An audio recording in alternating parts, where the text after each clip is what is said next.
എൻ്റെ പേര് ഷാരോൺ ജോഷി. ഇന്നിവിടെ വന്ന് ഉടമ്പടി പറയാൻ സാധിച്ചതിന് അമ്മയ്ക്കും തിരുക്കുമാരനും, സാക്ഷ്യം പറയാൻ സാധിച്ചതിന് അമ്മയ്ക്കും തിരുക്കുമാരനും ഒരായിരം നന്ദി. ഞാനിവിടെ വന്ന് ഉടമ്പടി എടുത്തിട്ടുണ്ടെങ്കിൽ ഞാനത് കൃത്യമായിട്ട് ഫോളോ ചെയ്തിട്ടില്ല. എൻ്റെ അമ്മയാണ് ഇവിടെ വന്ന് ഉടമ്പടി എടുത്തേക്കുന്നത്. ഞങ്ങൾക്ക് ചെറുതും വലുതുമായ വലിയ ഒരുപാട് അനുഗ്രഹങ്ങൾ കിട്ടിയിരുന്നു. അതിലൊരു അനുഗ്രഹമാണ് എൻ്റെ അനിയന് 2024 സെപ്റ്റംബർ 14 ഒരു ആക്സിഡൻറ്റ് സംഭവിച്ചു. ക്രിട്ടിക്കലായിരുന്നു. അടുത്തുള്ളൊരു ഹോസ്പിറ്റലിൽ പ്രവേശിപ്പിച്ചു. പക്ഷെ അവരവിടെ എടുക്കില്ല എന്ന് പറഞ്ഞു. കാറും ബൈക്കും കൂടി കൂട്ടിയിടിച്ചതാണ്. അപ്പോൾ കൂടെ ഉണ്ടായിരുന്ന പയ്യന് ഹെൽമെറ്റ് ഉണ്ടായതുകൊണ്ട് വലിയ ഇഷ്യൂസൊന്നും ഇല്ലാതെ അവൻ രക്ഷപ്പെട്ടു. പക്ഷേ ഇവന് തലയ്ക്കും ഉൾപ്പെടെ ബാക്കി എല്ലായിടത്തും അത്യാവശ്യം സീരിയസ് ആയിട്ട് പറ്റിയിരുന്നു. അങ്ങനെ രാജഗിരി ഹോസ്പിറ്റലിലേക്ക് ഷിഫ്റ്റ് ചെയ്തു. അപ്പോൾ രാജഗിരി ഹോസ്പിറ്റലിലേക്ക് കൊണ്ടുചെന്ന സമയത്ത് ഇവൻ്റെ അവസ്ഥ എന്താണെന്ന് വെച്ച് കഴിഞ്ഞാൽ ഇവൻ്റെ മുഖത്തെ എല്ലുകളെല്ലാം, റൈറ്റ് സൈഡിലെ എല്ലുകളെല്ലാം റീപ്ലേസ് ചെയ്യണമെന്ന് പറഞ്ഞു. കാരണം അതൊക്കെ ഒരു മിക്സ്ചർ പൊടിഞ്ഞു പോകുന്നൊരവസ്ഥയിൽ ആയിരുന്നു. അപ്പോൾ അതൊന്നും റീപ്ലേസ് ചെയ്യേണ്ടി വരും എന്ന് പറഞ്ഞു. പിന്നെ കണ്ണിൻ്റെ അവസ്ഥ എന്ന് പറഞ്ഞു കഴിഞ്ഞാൽ കണ്ണൊരിക്കലും തിരിച്ച് കിട്ടില്ല. വലത് കണ്ണ് നിങ്ങൾക്ക് തിരിച്ച് കിട്ടില്ല. ഞരമ്പുകളൊക്കെ അതൊന്നും റിക്കവർ ചെയ്യാൻ പറ്റാത്ത രീതിയിലായി. കണ്ണൊക്കെ കലങ്ങിയിരിക്കുകയാണ്. അപ്പോൾ കണ്ണിൻ്റെ കാര്യത്തിൽ നിങ്ങളൊരു 1% മാത്രം പ്രതീക്ഷ വെച്ചാൽ മതി. പിന്നെ റിബ്സിന് ഫ്രാക്ചർ സംഭവിച്ചു, ബാക്ക് ബോൺസിനൊക്കെ ഫ്രാക്ചർ സംഭവിച്ചു. അങ്ങനെ വെൻറ്റിലേറ്ററിലായിരുന്നു. അവന് വെൻറ്റിലേറ്ററിലായിരുന്ന സമയത്ത് ഞാൻ അവനെ കാണാൻ പോകുമ്പോഴൊക്കെ എൻ്റെ കയ്യിൽ അമ്മ തന്നായിരുന്ന തൈലവും പിന്നെ കാശ് രൂപവും ഉണ്ടായിരുന്നു. ഞാനത് വെച്ച് അവൻ്റെ തലയിൽ വെച്ച് ഞാൻ പ്രാർത്ഥിച്ചു. അവൻ്റെ കണ്ണിൽ വെച്ച് ഞാൻ പ്രാർത്ഥിച്ചു. കണ്ണിൽ തൈലം പുരട്ടി ഞാൻ പ്രാർത്ഥിച്ചു. ചാപ്പലിൽ ഇരിക്കുമ്പോഴും എൻ്റെ കണ്ണിൽ ഞാൻ ആ തൈലം പുരട്ടി ലോക്കറ്റ് വെച്ച് ഞാൻ പ്രാർത്ഥിച്ചു. അങ്ങനെ തിങ്കളാഴ്ച ഡോക്ടറെ കണ്ടു. ശനിയാഴ്ചയാണ് ഇവനെ ആക്സിഡൻറ്റ് പറ്റി ഇവനെ രാജഗിരിയിൽ കയറ്റുന്നത്. അങ്ങനെ തിങ്കളാഴ്ച ഡോക്ടറെ കണ്ടു. ഡോക്ടർ അപ്പോഴും പറഞ്ഞു കണ്ണ് നിങ്ങൾക്ക് കിട്ടില്ല. ബാക്കി എല്ലാ കാര്യങ്ങളും ഇവന് ഓപ്പറേഷനും ട്രീറ്റ്മെൻറ്റും ബാക്കി മെഡിസിൻസും കാര്യങ്ങളും റെസ്റ്റ് കൊണ്ടൊക്കെ ഇവനെ റിക്കവർ ചെയ്തെടുക്കാം. പക്ഷേ കണ്ണിൻ്റെ കാര്യത്തിൽ നിങ്ങൾ പ്രത്യേകിച്ച് പ്രതീക്ഷകളൊന്നും വെക്കേണ്ട. 1% താഴെ പ്രതീക്ഷ വെച്ചാൽ മതി. നമുക്ക് സർജിക്കലായിട്ടൊന്നും ചെയ്യാനില്ല. അപ്പോൾ ഞങ്ങൾ ഒരുപാട് വിഷമിച്ചു. കാരണം BSc നഴ്സിംഗ് പഠിക്കുന്ന ഒരാളാണ്. 4th ഇയറിലെ പരീക്ഷ മാത്രം ബാക്കി ഉണ്ടായിരുന്നുള്ളൂ. ആ ഒരു സമയത്താണ് ഈ ആക്സിഡൻറ്റ് പറ്റുന്നത്. ഞങ്ങളുടെ അപ്പച്ചൻ മരിച്ചിട്ട് ഒരു 3 കൊല്ലമായി. അപ്പോൾ അത്രയും ഫിനാൻഷ്യൽ ഡിഫിക്കൽട്ടിയിലാണ് ഞങ്ങൾ നിൽക്കുന്നത്. ആ ഒരു സമയത്താണ് ഇങ്ങനെ ഒരു ആക്സിഡൻറ്റ്. അപ്പോൾ ലോണൊക്കെ എടുത്ത് പഠിച്ചിട്ട് ഇത്രയും നാൾ പഠിച്ചിട്ട് 4th ഇയർ ആയപ്പോഴാണ് ഇങ്ങനെ ഒരു ആക്സിഡൻറ്റ് പറ്റുന്നത്. അപ്പോൾ ഇനി കണ്ണില്ലാത്ത ഒരാളെ ജോലിക്ക് എടുക്കുക അല്ലെങ്കിൽ വിദേശത്ത് പോകുക എന്നൊക്കെ പറയുന്നത് ഇമ്പോസിബിൾ ആയിട്ടുള്ളൊരു കാര്യമാണെന്ന് ഞങ്ങൾക്കറിയാം. അപ്പോൾ ഞങ്ങൾ ഒരുപാട് വിഷമിച്ചു. എന്നാലും ഞങ്ങൾ മാതാവിൽ വിശ്വസിച്ചു. അമ്മ ഇവിടെ വന്ന് ജോസഫ് അച്ഛനെ കണ്ട് ജോസഫ് അച്ഛൻ പ്രാർത്ഥിച്ചു. അവൻ്റെ ഫോട്ടോ മാതാവിൻ്റെ അടുത്ത് വെച്ച് പ്രാർത്ഥിച്ചു. ഇവിടെ ആൾത്താരെ വെച്ച് പ്രാർത്ഥിച്ചു. അങ്ങനെ അവൻ്റെ ഫസ്റ്റത്തെ ഓപ്പറേഷൻ നടന്നു. ഒരു 12 മണിക്കൂർ നീണ്ടു നിന്ന ഓപ്പറേഷനായിരുന്നു. രാവിലെ 11 മണിക്ക് തുടങ്ങി രാത്രി 11 മണി ആയപ്പോഴാണ് ഓപ്പറേഷൻ കഴിഞ്ഞത്. മുഖത്തെ എല്ലുകളും കണ്ണിൻ്റെ മിണ്ടയൊക്കെ പ്ലാസ്റ്റിക് സർജറി ചെയ്തു. അപ്പോൾ ഇവിടുത്തെ ബോൺസൊക്കെ മാറ്റി ടൈറ്റാനിയാണ് വെച്ചേക്കുന്നത് കവിളത്ത്. അപ്പോൾ ഡോക്ടർ പറഞ്ഞിരുന്നു 2 ദിവസം കൂടി ഇവനെ വെൻറ്റിലേറ്ററിൽ ഇടേണ്ടി വരും. കാരണം ഇവന് ഓപ്പറേഷൻ കഴിഞ്ഞാൽ ഇവന് ബ്രീത്ത് ചെയ്യാനുള്ളൊരു ബുദ്ധിമുട്ട് വരും, നല്ല നീര് വരും മുഖത്ത്. കാരണം ഇത്രയും ഡാമേജ് പറ്റിയിരിക്കുന്ന ഒരാളാണ്. അപ്പോൾ നിങ്ങളത് ആക്സെപ്റ്റ് ചെയ്യണം. 2 ദിവസം കൂടി വെൻറ്റിലേറ്ററിൽ കിടക്കണം. അപ്പോൾ ഞങ്ങളെ സംബന്ധിച്ച് ഒരു വെൻറ്റിലേറ്ററിൽ കിടക്കാമെന്ന് പറഞ്ഞാൽ 2 ദിവസം കൂടി കിടക്കാമെന്ന് പറഞ്ഞാൽ വീണ്ടും 1 ലക്ഷത്തിൻ്റെ അടുത്ത് രൂപയുടെ അടുത്ത് ചിലവ് വരുന്നൊരു കാര്യമാണ് ഞങ്ങളെ സംബന്ധിച്ച്. അപ്പോൾ വളരെ ബുദ്ധിമുട്ടുള്ള സമയവും. അങ്ങനെ ഓപ്പറേഷൻ നടന്നു. പിറ്റേ ദിവസം ഡോക്ടർ വിളിച്ചു. നമ്മൾ വിചാരിച്ച പോലെ ഒരു നീരോ കാര്യങ്ങളൊന്നും ഇവൻ്റെ മുഖത്തില്ല, നിങ്ങളെ ഇന്ന് തന്നെ റൂമിലേക്ക് ഷിഫ്റ്റ് ചെയ്യാമെന്ന് പറഞ്ഞു. അതാണ് ഞങ്ങൾക്ക് മാതാവ് തന്ന ഏറ്റവും വലിയ അനുഗ്രഹം. നല്ല ഡിഫിക്കൽട്ടി ഉള്ള സമയത്തായിരുന്നു ഞങ്ങൾക്ക് അങ്ങനൊരു അനുഗ്രഹം കിട്ടിയത്. അത് കഴിഞ്ഞ ശേഷം ഇവനെ റൂമിലേക്ക് ഷിഫ്റ്റ് ചെയ്തു. റൂമിലേക്ക് ഷിഫ്റ്റ് ചെയ്തപ്പോൾ ഇവനെ മരുന്നിൻ്റെ സപ്പോർട്ട് ഇല്ലാതെ ഉറങ്ങുക എന്ന് പറഞ്ഞു കഴിഞ്ഞാൽ വളരെ ബുദ്ധിമുട്ടുള്ളൊരു കാര്യമായിരുന്നു. കാരണം ഇവൻ ഒന്നും കേൾക്കുന്നുണ്ടായില്ല. ഒരു ട്രോമയായിരുന്നു, ഒരു ആക്സിഡൻറ്റിൻ്റെ ട്രോമ ശരിക്കും ഉണ്ടായിരുന്നു. അപ്പോൾ ഞങ്ങൾ ഒരുപാട് വിഷമിച്ചു. ആ സമയത്ത് ഇവന് കൊടുക്കുന്ന ഭക്ഷണത്തിലൊക്കെ ഉപ്പിട്ട്, മാതാവിൻ്റെ ഉപ്പിട്ട് കൊടുക്കും, പിന്നെ തൈലം പുരട്ടി പ്രാർത്ഥിക്കും, അങ്ങനെയൊക്കെ ചെയ്തിരുന്നു. അങ്ങനെ ചെയ്ത് കുറച്ച് ദിവസം കഴിഞ്ഞപ്പോൾ ഇവൻ കണ്ടു എന്ന് പറയുന്നൊരു കാര്യമാണ്. ഇവൻ പറഞ്ഞൊരു ഒരു മുടിയൊക്കെ ഏരി ഒരു ചേച്ചി എൻ്റെ അടുത്ത് വന്നിരുന്നു. എൻ്റെ അടുത്ത് സംസാരിച്ചൊന്നുമില്ല. എൻ്റെ കാലിൻ്റെ അടുത്ത് വന്നു, എൻ്റെ മരുന്നിരിക്കുന്നിടത്ത് പോയി. ഞാൻ സ്വപ്നം കണ്ട പോലെയാണ് എന്ന് പറഞ്ഞു. അപ്പോൾ പിറ്റേ ദിവസം ഹെഡ് നേഴ്സൊക്കെ വന്നു. അസസ് ചെയ്യാൻ വന്നപ്പോൾ അവർ ചോദിച്ചു സ്റ്റാഫൊക്കെ വരാറുണ്ടോ എന്നൊക്കെ ചോദിച്ചു. അപ്പോൾ അവൻ പറഞ്ഞു സ്റ്റാഫൊക്കെ വരാറുണ്ട്. വേറൊരു ചേച്ചി എൻ്റെ അടുത്ത് വന്നിരുന്നു, ഒരു നീലുടുപ്പിട്ട ഒരു ചേച്ചി, മുടിയൊക്കെ ഈരി ഒരു ചേച്ചി വന്നിരുന്നു എന്ന് പറഞ്ഞു. അപ്പോൾ ഇവൻ പറഞ്ഞു, അപ്പോൾ അവിടുത്തെ സ്റ്റാഫ് പറഞ്ഞു അങ്ങനെ ഒരു നീലുടുപ്പിട്ട ഒരു ചേച്ചി ഇവിടെ ഇല്ല, നിനക്ക് തോന്നിയതായിരിക്കും എന്ന് പറഞ്ഞു. പക്ഷേ ഇവൻ പറഞ്ഞു എൻ്റെ അടുത്ത് വന്നിരുന്നു എന്ന് പറഞ്ഞു. പക്ഷെ ഞങ്ങളാരും കണ്ടവരൊന്നുമില്ല. അപ്പോൾ ഇവൻ പറഞ്ഞു എന്തായാലും എൻ്റെ അടുത്ത് വന്നിരുന്നു എന്ന് പറഞ്ഞു. കുറച്ച് ദിവസം അതിന് ശേഷം ഇവന് നല്ലൊരു ഉറക്കം കിട്ടാൻ തുടങ്ങി. മരുന്നിൻ്റെ സപ്പോർട്ടൊന്നും ഇല്ലാതെ നല്ലൊരു ഉറക്കം കിട്ടാൻ തുടങ്ങി. പിന്നെ കണ്ണിൻ്റെ മങ്ങിയാണ് ഇരുന്നായിരുന്നത്. ഒന്നും വായിക്കാൻ പറ്റാത്തൊരവസ്ഥയിൽ കണ്ണ് മങ്ങിയാണ് ഇരുന്നായിരുന്നത്. അപ്പോൾ ഇവൻ്റെ അടുത്ത് ഡോക്ടർ വന്നിങ്ങനെ കൈ കൊണ്ട് ആംഗ്യം കാണിച്ച് 1 2 3 എന്നൊക്കെ കാണിക്കുമ്പോൾ ഇത് എത്രയാണെന്ന് പറഞ്ഞു. ഫസ്റ്റ് ദിവസങ്ങളിലൊന്നും ഇവൻ അങ്ങനെ പറയാൻ ബുദ്ധിമുട്ടായിരുന്നു. പതിയെ മങ്ങലുകൾ കുറയാൻ തുടങ്ങി കണ്ണിൻ്റെ. ഒരു ഡിസ്ചാർജിൽ ഒരു 3 ദിവസം മുന്നേ ഡോക്ടർ വന്ന് ഇങ്ങനെ തന്നെ ചെയ്തപ്പോൾ ഇവൻ കൃത്യമായിട്ട് നമ്പേഴ്സ് പറഞ്ഞു. അപ്പോൾ ഡോക്ടർ പറഞ്ഞു നിങ്ങളിതൊരു അത്ഭുതമായിട്ട് കണ്ടാൽ മതി, ഞങ്ങളിത് ഇത്ര ഒന്നും പ്രതീക്ഷിച്ചതല്ല. കണ്ണ് ഓൾമോസ്റ്റ് പോയൊരു കണ്ണാണ്, കണ്ണിൻ്റെ ഞരമ്പുകളൊക്കെ പോയി, കണ്ണിൻ്റെ ഒരു കൃഷ്ണമണിയുടെ ഉള്ളിലൊരു കല്ലടിച്ച് കയറിയൊരവസ്ഥയിലാണ് കണ്ണിരിക്കുന്നത്. അപ്പോൾ ഈ ഒരു കണ്ണ് ഇങ്ങനെ കിട്ടിയത് നിങ്ങളുടെ ഭാഗ്യമാണെന്ന് വിചാരിച്ചാൽ മതി. ഇനി നിങ്ങൾ ഹോസ്പിറ്റലിൽ കിടക്കേണ്ട കാര്യമില്ല, നിങ്ങൾ ഡിസ്ചാർജ് ആയിക്കോ, ബാക്കി റെസ്റ്റും മരുന്ന് കൊണ്ടൊക്കെ മാറിക്കോളും എന്ന് പറഞ്ഞ് ഞങ്ങൾ ആ ഹോസ്പിറ്റലിൽ നിന്ന് ഡിസ്ചാർജ് ആവാണ് ചെയ്തത്. അതാണ് ഞങ്ങൾക്ക് ഏറ്റവും വലിയ അനുഗ്രഹം കിട്ടിയത്. കണ്ണിപ്പോൾ ഓൾമോസ്റ്റ് ഒരുപാട് ചെറിയ അക്ഷരം വായിക്കാൻ പറ്റില്ലെങ്കിൽ പോലും അത്യാവശ്യം ചെറിയ അക്ഷരങ്ങളൊക്കെ വായിക്കാൻ പറ്റും. ഒരു 80% കാഴ്ചയൊക്കെ അവന് കിട്ടിയിട്ടുണ്ട് കണ്ണിന്. പിന്നെ ഒരു 2-3 സർജറീസും നടന്നു. ആ സർജറീസ് എല്ലാം വിജയകരമായി പൂർത്തിയായി. പിന്നെ ഫിനാൻഷ്യലി ഞങ്ങൾ നല്ല ബുദ്ധിമുട്ടായിരുന്നു. പക്ഷേ മാതാവിൻ്റെ അനുഗ്രഹം കൊണ്ട് ഞങ്ങൾക്ക് ഒരുപാട് പേര് ഞങ്ങളെ സഹായിച്ചു. ഞങ്ങൾ അറിയുന്നവരും അറിയാത്തവരായിട്ട് ഒരുപാട് പേര് ഇവൻ്റെ ഒരു ട്രീറ്റ്മെൻറ്റിൻ്റെ ഭാഗമായിട്ടുള്ള എല്ലാ ചിലവുകളും അങ്ങനെ നടന്നു പോയി. അങ്ങനെ വലിയ ബുദ്ധിമുട്ടില്ലാതെ ഞങ്ങളെ മാതാവ് അനുഗ്രഹിച്ചു. എനിക്ക് രണ്ടാമതൊരു ജീവൻ തന്ന ദൈവത്തിനും മാതാവിനും കണ്ണൂർ ഓൾമോസ്റ്റ് പോയ കണ്ണായിരുന്നു. അതും തിരിച്ചു തന്ന ദൈവത്തിനും നന്ദി പറയുന്നു. രണ്ടാമത്തെ ഒരു സാക്ഷി എന്ന് പറഞ്ഞു കഴിഞ്ഞാൽ ഞാനൊരു ACC പഠിക്കുന്ന സ്റ്റുഡൻ്റാണ്. പക്ഷേ ഞാൻ പ്രിപ്പയർ ചെയ്യും, പക്ഷേ ഞാൻ പ്രാക്ടീസായിട്ടൊന്നും ഞാൻ ചെയ്യാറില്ല. ഞാൻ പഠിക്കും, പക്ഷേ തിയറിറ്റിക്കൽ നോളജ് വെച്ചിട്ട് ഒരിക്കലും ACC പാസ്സാവില്ല. ആ പ്രാക്ടീസ് വേണം. അപ്പോൾ ഞാനങ്ങനെ ഒരു പേപ്പർ ഞാനങ്ങനെ പഠിച്ചു, പക്ഷേ അത് ഫെയിലായി. വീണ്ടും ഞാൻ പഠിച്ചു, ഫെയിലായി. അങ്ങനെ ഞാൻ ഒരു കാര്യം ചെയ്തു. ഞാൻ മാതാവിൻ്റെ ബുക്ക്, ഇവിടുത്തെ പ്രാർത്ഥന ബുക്ക് അവിടെ ഇരിക്കുന്നുണ്ടായിരുന്നു. അപ്പോൾ അമ്മ പ്രാർത്ഥിക്കുന്നുണ്ടായിരുന്നു. അപ്പോൾ ഞാൻ ചെയ്തൊരു കാര്യം എന്താണെന്ന് വെച്ച് കഴിഞ്ഞാൽ, ഞാൻ പിന്നീടൊരു തവണ അത് ട്രൈ ചെയ്യാൻ പോയപ്പോൾ ഞാൻ ആ ബുക്കിൽ ഞാൻ ആ പ്രാർത്ഥന എഴുതി. കാലത്ത് ഒരു അധ്യായം ബൈബിൾ വായിച്ച് തേൻ കഴിച്ച് നെറ്റിയിൽ തൈലം പൂശിയിട്ടാണ് ഞാൻ എൻ്റെ ഒരു ദിവസം സ്റ്റാർട്ട് ചെയ്യാറ്. അന്ന് എനിക്ക് ഭയങ്കര ഡിഫറൻസ് തോന്നിയിരുന്നു. ആ പഠിക്കുന്ന സമയങ്ങളിലൊക്കെ നല്ല മാറ്റം ഉണ്ടായിരുന്നു. ഞാൻ പ്രാക്ടീസ് ചെയ്യാനായിരുന്നു എനിക്ക് ബുദ്ധിമുട്ട്. ലാപ്ടോപ്പിൽ പ്രാക്ടീസ് ചെയ്ത് നമ്മൾ ആ സമയം വെച്ച് പഠിച്ചാലാണ് ACC പാസ്സാവുള്ളൂ. അപ്പോൾ അതിലെനിക്ക് ഒരുപാട് മാറ്റം വന്നു. ഞാൻ അങ്ങനെ ഒരു 2 മാസം അതെൻ്റെ ഒരു ജീവിത രീതിയായി പോന്നു. പ്രാർത്ഥിച്ച് മാതാവിൻ്റെ പ്രാർത്ഥന ഞാൻ ബുക്കിൽ എഴുതിയിട്ടാണ് ഞാൻ സ്റ്റാർട്ട് ചെയ്യാറ്. അപ്പോൾ എനിക്ക് ഭയങ്കര ഡിഫറൻസ് വന്നു എൻ്റെ പഠിക്കുന്ന രീതിയിൽ.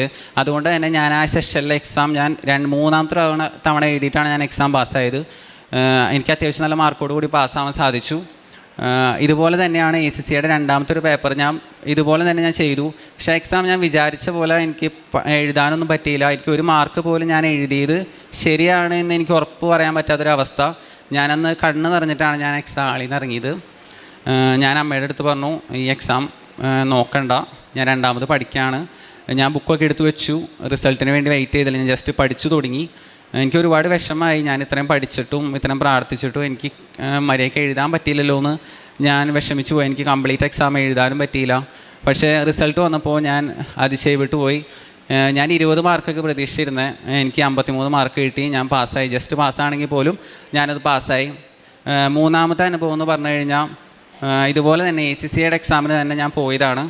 അപ്പോൾ എൻ്റെ അടുത്ത് ഈ കഴിഞ്ഞ സെപ്റ്റംബറിലാണ് ഞാൻ എക്സാം എഴുതുന്നത്. അപ്പോൾ എൻ്റെ അടുത്ത് അമ്മ പറഞ്ഞു, നീ എക്സാമിന് പോവാണ്, അപ്പോൾ നിൻ്റെ ടവലിൻ്റെ ഉള്ളിൽ നീ ഉപ്പിട്ടോ, എന്നിട്ട് ആ ഉപ്പ് നീ എക്സാം എഴുതുന്ന സിസ്റ്റത്തിൻ്റെ ആ സൈഡിൽ എവിടെയെങ്കിലും ആയിട്ട് നീ അതിട്ട് പ്രാർത്ഥിക്കണമെന്ന് പറഞ്ഞു. അപ്പോൾ ഞാൻ അമ്മയുടെ അടുത്ത് പറഞ്ഞു, ഇതൊരിക്കലും നടക്കില്ല. കാരണം ACC എന്ന് പറയുന്നത് അവർ ഫുൾ ബോഡി ചെക്കപ്പൊക്കെ നടത്തി ഫുൾ ടവലൊക്കെ കുടച്ച് കളഞ്ഞിട്ടാണ് അവർ എക്സാമിന് നമ്മളെ കയറ്റുള്ളൂ. അപ്പോൾ ഇങ്ങനെ പോയാൽ ആ ഉപ്പ് എനിക്ക് എക്സാം ഹാളിൻ്റെ ഉള്ളിലേക്ക് എനിക്ക് കയറ്റാൻ പറ്റില്ല. അത് ഒരിക്കലും പോസിബിൾ അല്ല എന്ന് പറഞ്ഞു. എന്നാലും ഞാൻ ആ ഉപ്പ് ടവലിൻ്റെ ഉള്ളിൽ ഞാൻ ഇട്ടു. അങ്ങനെ ഞാൻ എക്സാമിന് പോയത് ബൈക്കിനാണ്. അന്ന് അത്യാവശ്യം നല്ലൊരു മഴ പെയ്തു. ഞാൻ അത്യാവശ്യം നനഞ്ഞു.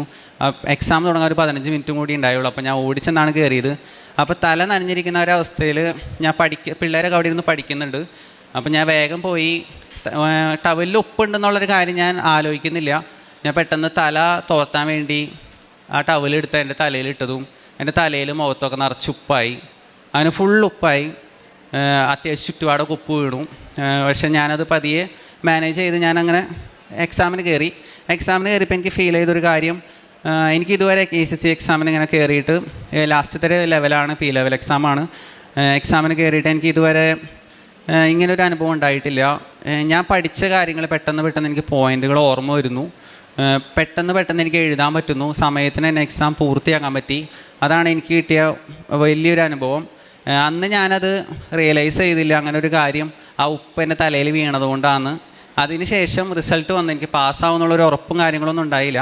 അതിന് റിസൾട്ട് വന്നു, ഞാൻ പാസ്സായി. അന്നാണ് ഞാനത് ആലോചിച്ച് കൂട്ടി വായിക്കുമ്പോഴാണ് അത് മാതാവിൻ്റെ ഒരു അനുഗ്രഹമായിരുന്നു, മാതാവിൻ്റെ ഒരു ഇടപെടലായിരുന്നു എന്ന് ഞാൻ വിശ്വസിക്കുന്നത്. എൻ്റെ അമ്മയ്ക്ക് കയ്യിൽ അലർജി ഉണ്ടായിരുന്നു.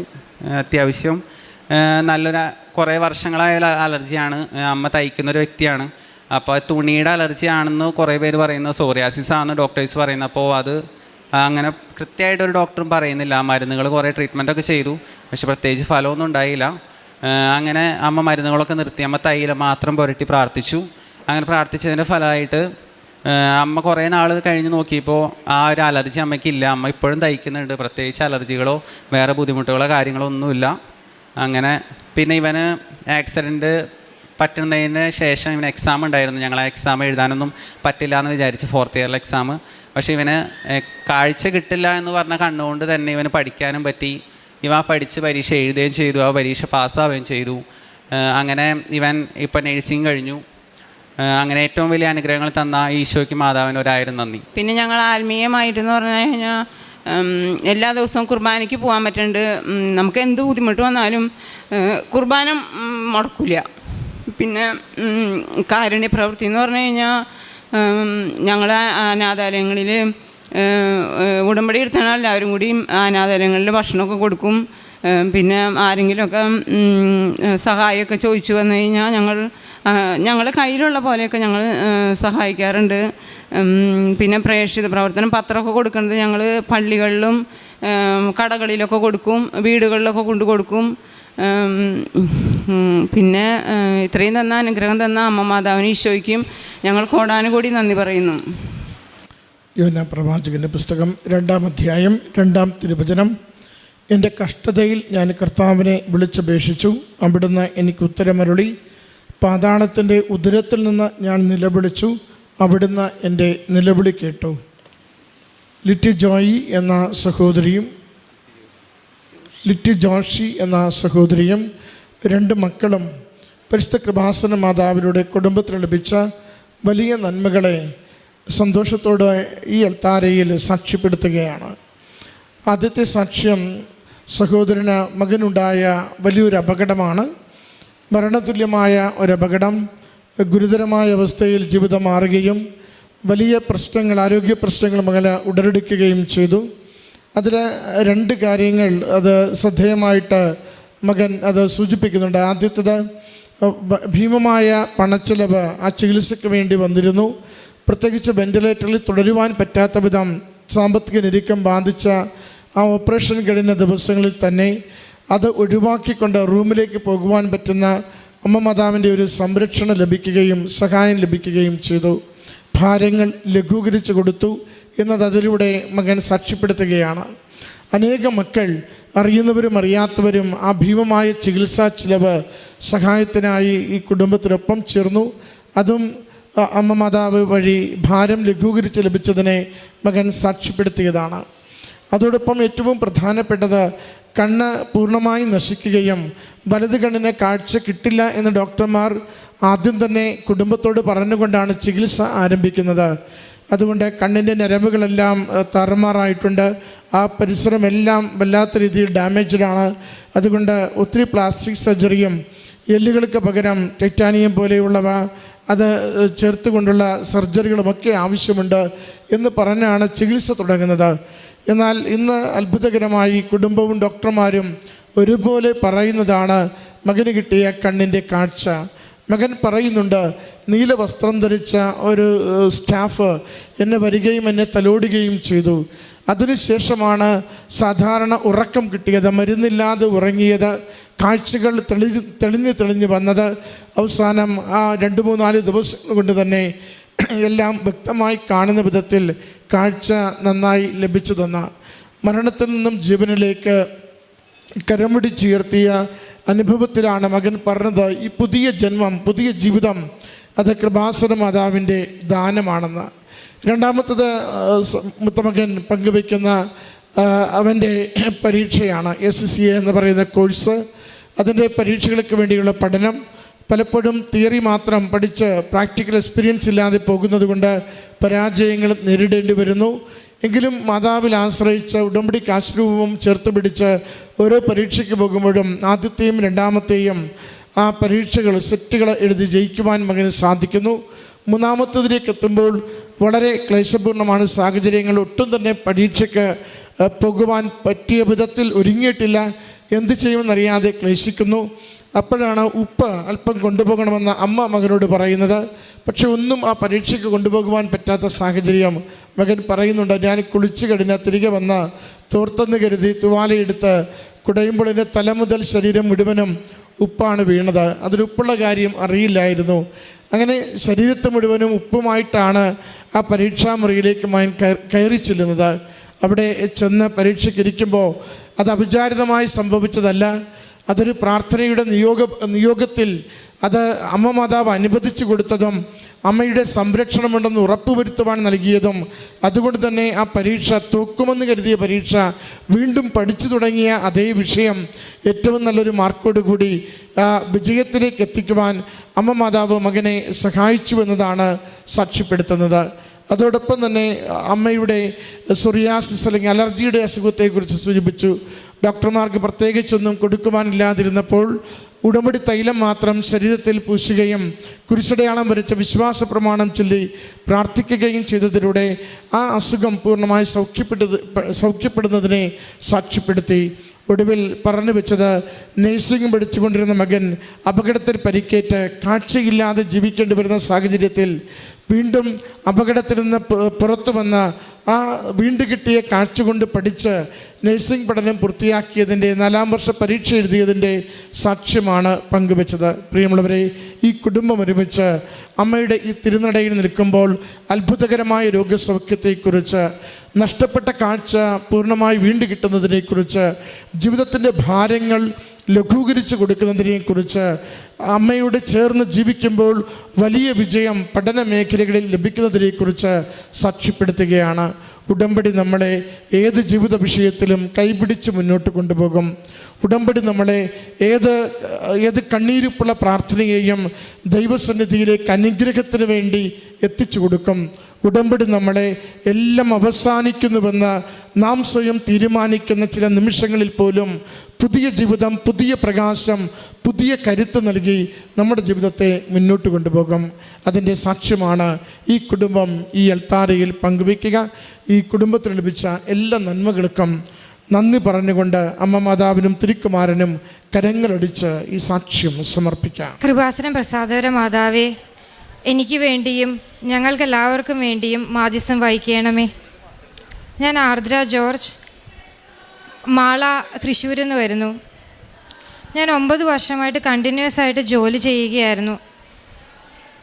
പെട്ടെന്നാണ് ഫെബ്രുവരിയിൽ എൻ്റെ കമ്പനി എന്നെ വിളിച്ചിട്ട് പറയുന്നത്, നിങ്ങളുടെ ഈ ബിസിനസ് യൂണിറ്റ് പൂട്ടുകയാണ്, ജോലി അവസാനിക്കുകയാണ്. അവർ തന്നെ വളരെ സങ്കടത്തോടു കൂടിയാണ് എന്നോട് അത് വന്ന് പറഞ്ഞത്. ഞാനും വളരെ തകർന്നു പോയി. കാരണം ഞങ്ങൾക്ക് 6 വർഷമായിട്ട് പ്രാർത്ഥിച്ചിട്ട് ഒരു കുഞ്ഞുണ്ടായിരിക്കുകയായിരുന്നു. അതുകൊണ്ട് തന്നെ എൻ്റെ ഭർത്താവ് കുഞ്ഞിൻ്റെ കൂടെ സമയം ചെലവഴിക്കാനായിട്ട് അദ്ദേഹത്തിന് ഫുൾ ടൈം ജോലിയിൽ നിന്ന് പാർട്ട് ടൈം ജോലിയിലേക്ക് മാറിയിരുന്നു. ഞാനായിരുന്നു പ്രൈമറി ബ്രെഡ് വിന്നർ. എന്ത് ചെയ്യുമെന്നറിയാതെ ഞങ്ങൾ സാമ്പത്തികമായും മാനസികമായും പകച്ചുപോയി. അങ്ങനെ ഞങ്ങൾ ഒരു തീരുമാനമെടുക്കുകയായിരുന്നു. ഞങ്ങൾ വന്ന് ഫെബ്രുവരി 18-ാം തീയതി ഇവിടെ ഉടമ്പടി എടുത്തു. ഞാൻ കറക്റ്റ് ഡേറ്റോടുകൂടി അമ്മയോട് പ്രാർത്ഥിച്ചു, അമ്മേ, ഇന്നേക്ക് 1 മാസത്തിനുള്ളിൽ എനിക്ക് ഞാൻ ചെയ്ത ഡൊമൈനിൽ തന്നെ അതേ സാലറിയിൽ എൻ്റെ വീട്ടിൽ നിന്ന് പിരിഞ്ഞു പോകാതെ, എൻ്റെ കുഞ്ഞിൻ്റെ അടുത്ത് നിന്ന് പിരിഞ്ഞു പോകാതെ എനിക്കൊരു ജോലി വാങ്ങി തരണമേ. എനിക്ക് അത്രയും വിശ്വാസമായിരുന്നു. ഞാൻ ഇവിടെ വന്ന് പ്രാർത്ഥിച്ച് മാതാവിൻ്റെ രൂപത്തിന് മുന്നിൽ പ്രാർത്ഥിച്ച് പറഞ്ഞു, മാതാവേ, ഇനി അടുത്ത പ്രാവശ്യം വരുമ്പോൾ ഞാൻ സാക്ഷ്യം പറയാൻ വേണ്ടിയിട്ടായിരിക്കണേ വരുന്നത്. അതേപോലെ ഞാനിവിടെ നിൽക്കുന്നു. ഇറങ്ങിയപ്പോൾ തന്നെ ഞാൻ മൊബൈലിൽ നോക്കി. എനിക്ക് അപ്പോൾ തന്നെ കുറേ ഇൻ്റർവ്യൂ കോളുകൾ വന്നിട്ടുണ്ടായിരുന്നു. ഞാൻ എല്ലാവരെയും വിളിച്ചു. അങ്ങനെ പ്രത്യക്ഷീകരണ പ്രാർത്ഥന എല്ലാ ഇൻ്റർവ്യൂവിൻ്റെ മുന്നിലും ഞാൻ ചെല്ലും. എനിക്കറിയാമായിരുന്നു. അതേപോലെ തന്നെ ഞാൻ ബൈബിൾ വായിച്ചപ്പോൾ എനിക്ക് മനസ്സിലായി, ഉടമ്പടി എന്ന് പറയുന്നത് സാധാരണ നമ്മൾ പ്രാർത്ഥിക്കുന്ന പോലെയല്ല. അത് വളരെ കൃത്യനിഷ്ഠമായിട്ട് കറക്റ്റ് സമയത്ത് ചെയ്യേണ്ട പോലെ ചെയ്യേണ്ട ഒന്നാണ്. അത് ഞാൻ അതേ വാക്കാൽ ഇവിടെ നിന്ന് പറഞ്ഞ് പഠിച്ച പോലെ എല്ലാം പറഞ്ഞ പോലെ അതേപോലെ ചെയ്തു. കറക്റ്റ് സമയത്ത് പ്രാർത്ഥിക്കുകയും ബൈബിൾ വായിക്കുകയും, ബൈബിൾ വായിക്കാനായിട്ട് അങ്ങനെ ഒരു താല്പര്യം കാണിക്കാത്ത വ്യക്തിയായിരുന്നു ഞാൻ. പ്രാർത്ഥനയുണ്ടായിരുന്നു. പക്ഷേ ബൈബിൾ വായിക്കുമ്പോൾ ഇപ്പോൾ ബൈബിൾ വായന വളരെയധികം കൂടി. ഇത്രയധികം അർത്ഥങ്ങളുണ്ടോ, ഇത്രയും അനുഗ്രഹങ്ങളുണ്ടോ, കർത്താവ് ഇങ്ങനെയാണോ ചെയ്യുന്നത്, ഇങ്ങനെയൊക്കെ കർത്താവ് രക്ഷിക്കും എന്ന് എനിക്ക് കൂടുതലായിട്ട് അറിയാൻ തുടങ്ങി. അതേപോലെ തന്നെ എനിക്ക് വളരെ നല്ലൊരു ജോലിയായിരുന്നു. ആ ജോലി പോകുന്ന ഒരിക്കലും എൻ്റെ വീട്ടുകാരോ കുടുംബക്കാരോ നാട്ടുകാരോ ആരും വിചാരിച്ചില്ല, ഞാനും വിചാരിച്ചില്ല, എൻ്റെ ഓഫീസിലുള്ളവർ പോലും വിചാരിച്ചില്ല. അപ്പോൾ എനിക്ക് തോന്നി ഞാൻ എന്തോ ഒരു തെറ്റ് ചെയ്തു. അങ്ങനെ ഇവിടെ വന്ന് പ്രാർത്ഥിച്ചപ്പോൾ ഇവിടെ ഒരു ആക്ഷനുണ്ട്, അതായത് കാരുണ്യ പ്രവൃത്തികൾ ചെയ്യണം. ഞാനിങ്ങനെ വിചിന്തനം ചെയ്തപ്പോൾ എനിക്ക് തോന്നി ഞാൻ ഒരു കാരുണ്യ പ്രവൃത്തിയും ചെയ്തില്ല. എൻ്റെ മനസ്സിലുണ്ടായിരുന്നു കാരുണ്യ പ്രവൃത്തികൾ ചെയ്യണമെന്ന്, പക്ഷേ എനിക്കെന്തോ അതൊരു ആക്ഷനിലേക്ക് എത്തിക്കാൻ പറ്റിയില്ല. പക്ഷേ ഉടമ്പടി എടുത്തപ്പോൾ അതിൻ്റെ ഭാഗമായി ഞാൻ കാരുണ്യ പ്രവൃത്തികൾ ചെയ്യാൻ തുടങ്ങി. അപ്പോൾ എനിക്ക് മനസ്സിലായി, ഇതിനു വേണ്ടി സമയം ചെലവഴിക്കേണ്ട ആവശ്യമൊന്നുമില്ല, ഇത് നീ ചെയ്യേണ്ടതാണ്. കാരണം ദൈവം നിനക്ക് തന്ന അനുഗ്രഹം നീ എല്ലാവർക്കും വേണ്ടി പങ്കുവെക്കേണ്ടതാണ്. അങ്ങനെ ഞാൻ ഡയാലിസിസിന് പൈസ കൊടുക്കാനും പള്ളിക്ക് പൈസ കൊടുക്കാനും ഡ്രസ്സുകൾ വിതരണം ചെയ്യാനും എനിക്ക് പറ്റുന്ന സഹായം ഞാൻ ചെയ്യാനും, അങ്ങനെ സാമ്പത്തികമായി ഞെരുക്കമാണെങ്കിലും ആ ഒരു ഞെരുക്കം ഞാൻ ഒരിടത്തും കാണിച്ചില്ല. കൈയടിച്ച് എല്ലാവരെയും സഹായിക്കാൻ തുടങ്ങി. പിന്നെ അതേപോലെ തന്നെ എല്ലാ ഇൻ്റർവ്യൂവിന് മുന്നേ ഞാൻ പ്രത്യക്ഷീകരണ പ്രാർത്ഥന ചൊല്ലുമായിരുന്നു. ഉടമ്പടി കാശുരൂപം എൻ്റെ താലിയോടുകൂടെ ഞാൻ ചേർത്ത് വെച്ചു. എൻ്റെ താലിയുടെ അതേ വിശുദ്ധിയിൽ ഞാൻ ഉടമ്പടി കാശുരൂപം ചേർത്ത് വെച്ചു. എപ്പോഴും പ്രത്യക്ഷീകരണ പ്രാർത്ഥന എല്ലാ ഇൻ്റർവ്യൂവിന് മുന്നേ ഞാൻ ചെല്ലുമായിരുന്നു. അങ്ങനെ 4 ഇൻ്റർവ്യൂ എനിക്ക് സെറ്റായി. പക്ഷേ എല്ലാ ജോലിയും സെറ്റായത് നോയിഡ, ഡൽഹി അങ്ങനെയുള്ള സ്ഥലത്തായിരുന്നു. അപ്പം ഞാൻ മാതാവിനോട് പ്രാർത്ഥിച്ചു, മാതാവേ എനിക്ക് അങ്ങോട്ട് എൻ്റെ കൊച്ചിനെ കൊണ്ടുപോകാൻ പറ്റത്തില്ല, മാതാവേ എനിക്ക് എന്തെങ്കിലും ഒരു അത്ഭുതം പ്രവർത്തിക്കണമേ. അങ്ങനെ ഏപ്രിൽ 7-ാം തീയതി എനിക്ക് നോയിഡയിൽ ഞാനൊരു ഓഫർ ലെറ്റർ ആക്സെപ്റ്റ് ചെയ്തു. എനിക്ക് ജോയിനിങ് ഡേറ്റ് ആയിരുന്നു. ഫ്ലൈറ്റ് ബുക്ക് ചെയ്തു, PG ബുക്ക് ചെയ്തു. പക്ഷേ ഞാൻ ബാഗ് പാക്ക് ചെയ്തില്ല. എനിക്ക് ഉറപ്പായിരുന്നു മാതാവ് എനിക്കൊരു അത്ഭുതം പ്രവർത്തിക്കുന്നു. എൻ്റെ കുടുംബം മൊത്തം എൻ്റെ സങ്കടം കണ്ട് എൻ്റെ കൂടെ പ്രാർത്ഥിക്കാൻ തുടങ്ങി. ഞങ്ങൾ കരഞ്ഞ് മാതാവിൻ്റെ അടുത്ത് പ്രാർത്ഥിക്കാൻ തുടങ്ങി. കാരണം എനിക്ക് ഉറങ്ങാൻ പറ്റുന്നില്ല, എൻ്റെ കുഞ്ഞിനെ വിട്ട് എനിക്ക് പോകാനാവത്തില്ല. അപ്പോൾ ഞാൻ മാതാവിനോട് പ്രാർത്ഥിച്ചു, അമ്മേ മാതാവേ, അമ്മയ്ക്ക് അറിയാമല്ലോ സ്വന്തം കുഞ്ഞിനെ വിട്ട് പോകുന്ന വിഷമം അമ്മയ്ക്ക് അറിയാമല്ലോ, അതിനെനിക്ക് ഇടയാക്കരുതെന്ന് പ്രാർത്ഥിച്ചു. അങ്ങനെ ഏപ്രിൽ 7-ാം തീയതി എനിക്ക് ജോയിൻ ചെയ്യേണ്ടത് ഏപ്രിൽ 6-ാം തീയതി എനിക്ക് പോകണം. ഞാൻ ഒരു കമ്പനിയെക്കുറിച്ച് ഡ്രീം ചെയ്തിരുന്നു പണ്ട്, എനിക്കിവിടെ കിട്ടിയിരുന്നെങ്കിൽ എന്ത് ചെയ്യുമെന്ന്.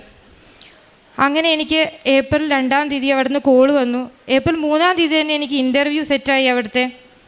ഞാൻ ഓരോ റൗണ്ടിന് മുന്നേയും ഞാൻ പ്രത്യക്ഷീകരണ പ്രാർത്ഥന ചൊല്ലി പ്രാർത്ഥന കൂടെ പിടിച്ച് ഞാൻ ഇൻ്റർവ്യൂ അറ്റൻഡ് ചെയ്തു. അവിടുത്തെ HR തന്നെ എന്നോട് ചോദിച്ചു, 3-ാമത്തെ റൗണ്ടായപ്പം പോരെ, നാളെ പോരെ, ഇനി അടുത്ത റൗണ്ട്, നീ സ്ട്രെസ് എടുത്ത് നീ തളർന്നില്ലേ? ഞാൻ പറഞ്ഞു ഇല്ല, എനിക്ക് ഇന്ന് തന്നെ നടത്താം.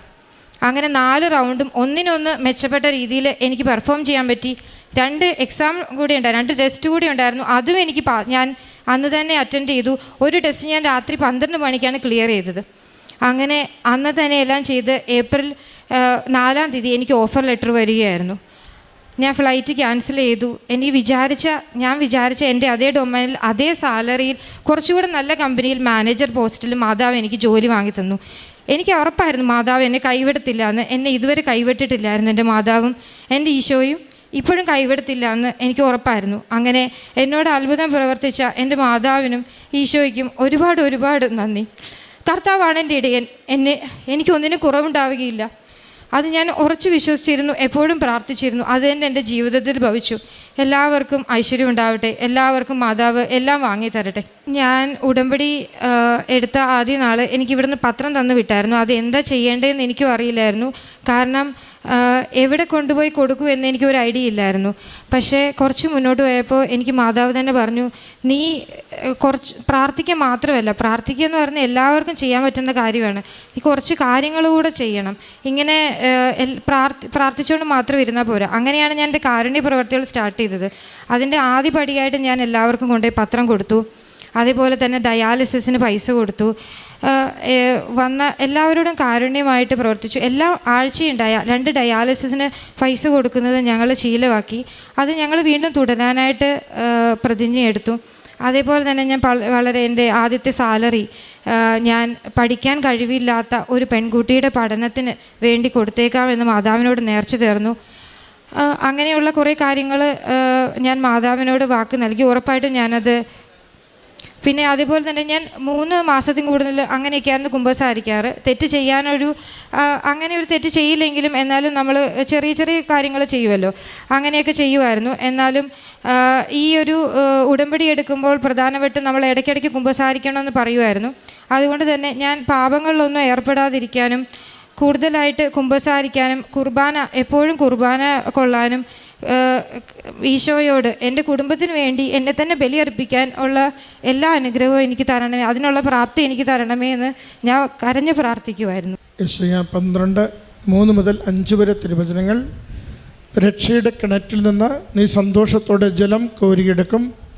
ആ നാളിൽ നീ പറയും, കർത്താവിന് നന്ദി പറയുവിൻ, അവിടുത്തെ നാമം വിളിച്ചപേക്ഷിക്കുവിൻ, ജനതകളുടെ ഇടയിൽ അവിടുത്തെ പ്രവൃത്തികൾ വിളംബരം ചെയ്യുവിൻ, അവിടുത്തെ നാമം ഉന്നതമാണെന്ന് ഉദ്ഘോഷിക്കുവിൻ, കർത്താവിന് സ്തുതി പാടുവിൻ, അവിടുന്ന് മഹത്വത്തോടെ പ്രവർത്തിച്ചു.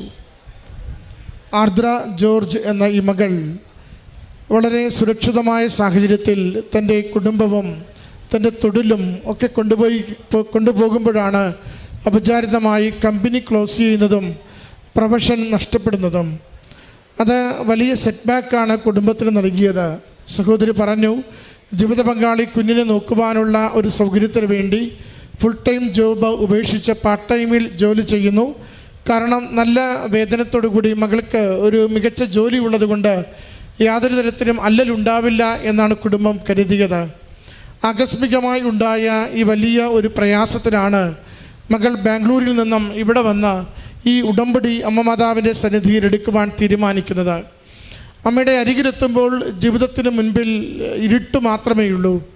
ഇനി എങ്ങനെ, എവിടെ, ഏത് ദേശത്തെ ജോലി, കുടുംബം എങ്ങനെ ഒരുമിച്ച് പോകും, കുഞ്ഞിനെ എങ്ങനെ സംരക്ഷിക്കും, ഒത്തിരി ചോദ്യങ്ങളുമായിട്ടാണ് മകളുടെ ജീവിതം അമ്മയുടെ തിരുനടയിലെത്തി ഉടമ്പടി എടുത്ത് കണ്ണീരോടെ അമ്മയെ നോക്കി പറയുന്നത്, എൻ്റെ കുടുംബത്തെയും കുഞ്ഞിനെയും വിട്ടുപിരിയാതെ ജോലിയെടുക്കുവാൻ പറ്റുന്ന സാഹചര്യത്തിലേക്ക് എന്നെ നയിക്കണമെന്ന്.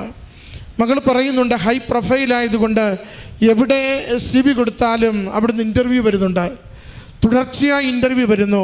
പക്ഷേ അത് വടക്കേന്ത്യൻ പട്ടണങ്ങളിലാണ് ജോലിക്കുള്ള സാധ്യത തുറക്കുന്നത്. ഡൽഹി, നോയിഡ, അങ്ങനെ എല്ലാ വടക്കേന്ത്യൻ പട്ടണങ്ങളിലും മകൾക്ക് ചെന്ന് ജോലിയെടുക്കുവാൻ പറ്റുന്ന സാഹചര്യങ്ങൾ തുറന്നു വരുന്നുണ്ട്. പക്ഷെ കുടുംബം വിട്ടിട്ട് പോകുവാൻ പറ്റാത്തതിൻ്റെ വിഷമവുമുണ്ട്.